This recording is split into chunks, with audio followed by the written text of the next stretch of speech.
Welcome back into the Sports Source. This segment of our show brought to you by Tennova Healthcare. Folks, 3 years ago I went through a cancer battle and Tennova Healthcare helped me get through it.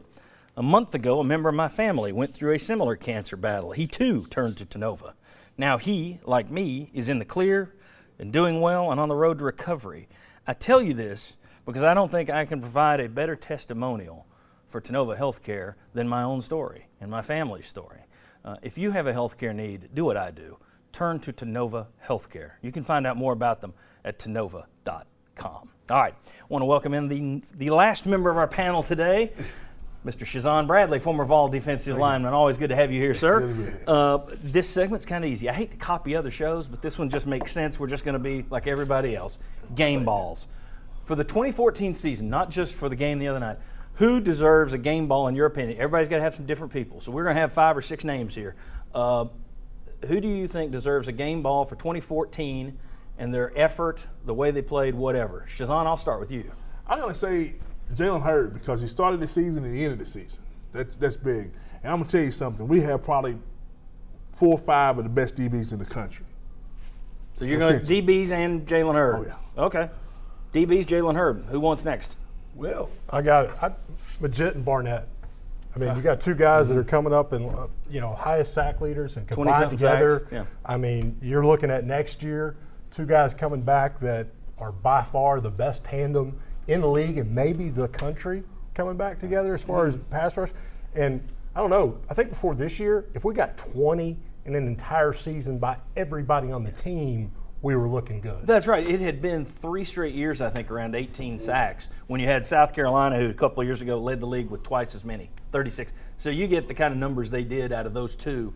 And then you look also, and again, you can't project how a freshman is going to do coming in, but you can kind of get an idea that Steve Stripling might be pretty good with young guys from the way Barnett played. But you're going to add some pretty strong or well thought of defensive linemen next year, so you're going to have some rotation that you didn't have this year, which is also going to improve those guys. I can definitely say that. So, I mean, I think by far, and I think your defensive line coach obviously gets some credit because you took guys, I mean, Jed had been here for a few years, but never had this kind of production.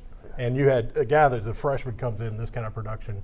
You got to give some to the coach. Well, then a game ball goes to Stripling as well. All right, Bobby, who are you going with? I'm the obvious. Well, I'm going to go with Dobbs simply because he's a young guy. He's hadn't played that much, but he came in and made a big difference in Tennessee's offense. And I think him being able to run the ball.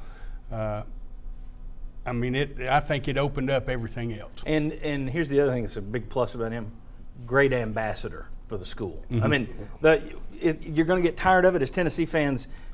You're going to hear the same thing week after week next year. You're going to know what his class schedule is. Yeah. Now, you're going to know what he's majoring in.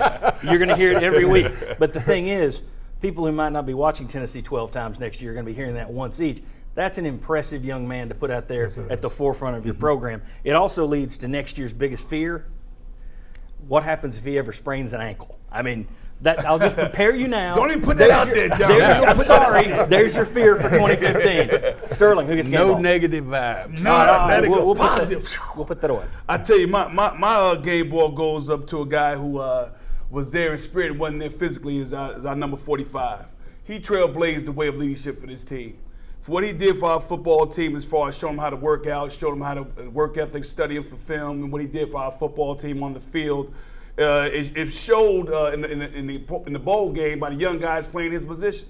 They played very well. Coach Thigpen spoke about that to the young guys, and he blazed the trail. Also, I give a game ball to Coach Hassani. Coach Hassani, he had all his number 1 guys go down, starting with Josh Smith.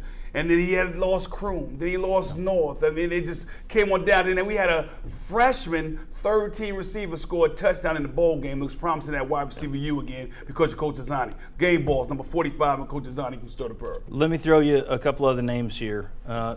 Jacob Gillum, who not only, that may be, for me, that may be game ball of the year because he made a big difference. That offensive line started to play a lot better. Now, granted, Dobbs helped, but that line played better when he came back in there and played with a torn ACL and then a broken hand in the bowl game. The guy literally, he's going to be a cripple at 45, but by gosh, Vol fans are going to owe him a drink for the rest of his life. He'll never buy another drink in Knox County again. Justin Worley, early in the season, took a beating and played very well for considering what he had around him and what was going on at the time. We mentioned it after the Missouri and Vanderbilt games. I don't know that Matt Crowder is an All-American, but when you take the center out of it, you see an issue. He was back in there in that bowl game, and that line looked a lot better. Again, I don't think that offensive line is going to be all SEC next year, but they're clearly better with Matt Crowder in there. And then also senior class. The senior class, it's a small class, but to stick through everything they had been through and to provide some leadership and to be willing to still engage when they're getting passed by. When younger guys are starting, I think that senior class deserves some credit. Totally agree with you. They survived Derek Dooley. They came in and they took this other group and helped them get to a bowl game to exit the right way. Yeah. All right. So, very good, guys. All right. When we come back, Tennessee won their bowl game big. So next stop's 12-0, right? Sterling. We'll look at the schedule for 2015 next. Tell you, where's Tennessee going to be a clear favorite? Where are they going to be a clear underdog? It's going to be interesting. Come on back on the Sports Source.